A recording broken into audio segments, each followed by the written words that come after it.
నిజామాబాద్ జిల్లా ఆర్మూరు 21వ వార్డులో తారా అనే మహిళ రోడ్డును ఆక్రమించిన నిర్మాణంపై మున్సిపల్లో ఫిర్యాదు చేసిన వార్డు మహిళలు. మున్సిపల్లో కౌన్సిలర్ ఫిర్యాదు చేసిన అధికారులు పట్టించుకోరా? ప్రశ్నించిన బాధిత మహిళలు తమ్ముడు యాళ్ల నరేందర్ 100 మందితో వచ్చి చంపేస్తానని బెదిరిస్తున్నారని ఆరోపించిన మహిళలు. మహిళను కూల్చివేస్తారంటూ నరేందర్ బెదిరిస్తున్నాడని బాధిత మహిళల ఆరోపణ.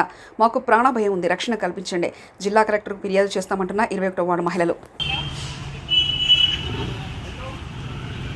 సగం బాజార్కు కట్టింది, బస్సులు పోవత్తలేదు. ఎదురు బదురు మొన్న బస్సు ఒకటి ఆగిపోయింది, ఈ బండి సుగర్ రాకుంటతో అయిపోయింది. నీ అదే నువ్వు కట్టుకోమని మేము అంటే బెదిరించేప్పుడు కట్టింది, సేఫ్టీ లేదు. ఇప్పుడు బస్సులు పోతలేవు, బైక్ సుగత్తలేదు. ఇక మళ్ళీ తమ్ముడు ఇవాళ వచ్చిండు, నరేందర్ వచ్చి ఇవాళ వచ్చిండు పొద్దుగల వచ్చి బెదిరించిండు. అంటే నువ్వు తోవ తీసి ఇదంతా తీసేయాలని మొన్న చెప్పిండు కదా మీరు మున్సిపాలిటీ, తీయలేదు, నెల అవుతున్నది. మరి ఎట్లా ఈ సంగతి అంటే ఏం చేసుకుంటారో చేసుకుంటూ 100 మందిని దోరుకొని వస్తా నేను అని అప్పుడు బెదిరించిపోయింది ఆడోళ్ళని అందరు. 21వ వార్డు లిక్షంకర్ వార్డు అయితే రోడ్డుకు ఇల్లు కట్టింది మొత్తం తారా మేడం, అది తీసేయమంటే తీసేత్తలేదు. రోడ్డు మీదనే కట్టింది.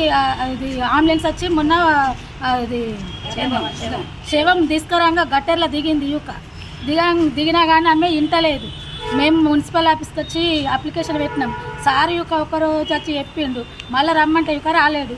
మళ్ళీ ఇవాళ వచ్చి వాళ్ళు బెదిరిస్తే మళ్ళీ మేము ఇక్కడికి వచ్చినాము. 100 మందిని తోలుకొని వచ్చాక వాళ్ళ తమ్ముడు ఈ గల్లీని ఏమైనా వేస్తా అంటే మేము మైదట గల్లీ చిల్లర రావడం లేదు. ఆడవాళ్ళం వచ్చినందుకన్నా కానీ ఇక్కడ ఆఫీస్లో పట్టించుకుంటలేదు.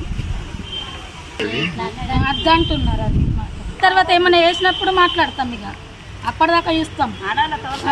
తోలుకొస్తున్నాడు 100 మంది తోలుకొని వచ్చినప్పుడు ఏం చేపిస్తాడో చేసిన దాకా చూస్తాము. చేసినప్పుడు ఆఫీస్కి వచ్చి అడుగుతాం. ఎంఆర్ఓని కానీ మున్సిపల్ ఆఫీస్లో కానీ అడగడానికి మాకు ధైర్యం ఉన్నది కాబట్టి వచ్చి అడుగుతాం.